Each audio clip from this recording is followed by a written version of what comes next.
From ABC 7, this is Eyewitness News. Today, President Obama announced he is sending 300 U.S. military advisors to Iraq to help Iraqis fight militants.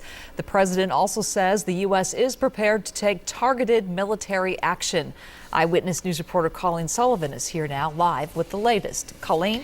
Michelle, the president is also challenging Iraq's embattled leader, Prime Minister Nouri al-Maliki, to create a more inclusive government, but he stopped short of calling for him to resign. President Obama inches back into a fight he tried to leave behind, but he insists he is not sending the military back into combat in Iraq. American combat troops are not going to be fighting in Iraq again. The president said Iraqi leaders must solve their country's problems and that the U.S. cannot do so by sending in tens of thousands of troops.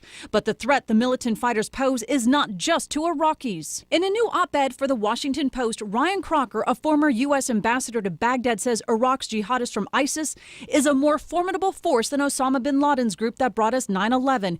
This is global jihad, and it will be coming our way. He describes the situation in Iraq as quite frankly terrifying and utterly predictable. Crocker says ISIS fighters are experienced, completely committed to their cause, well-armed and well-financed. As many as 2,000 of them hold Western passports, including U.S. ones, so there's no need for visas.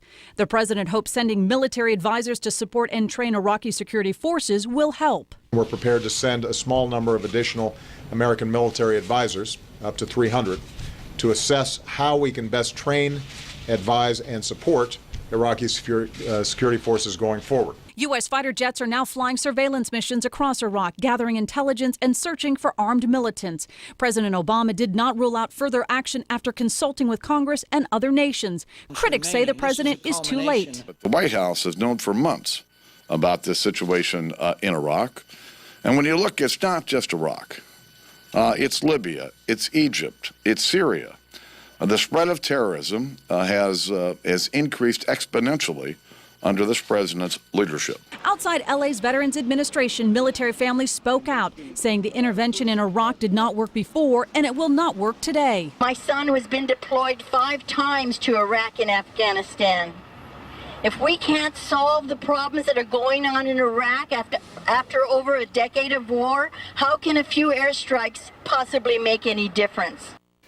President Obama says the United States is forming joint operation centers in Baghdad and northern Iraq, but emphasizes that American combat troops will not be returning to Iraq. Reporting live, Colleen Sullivan, ABC 7 Eyewitness News.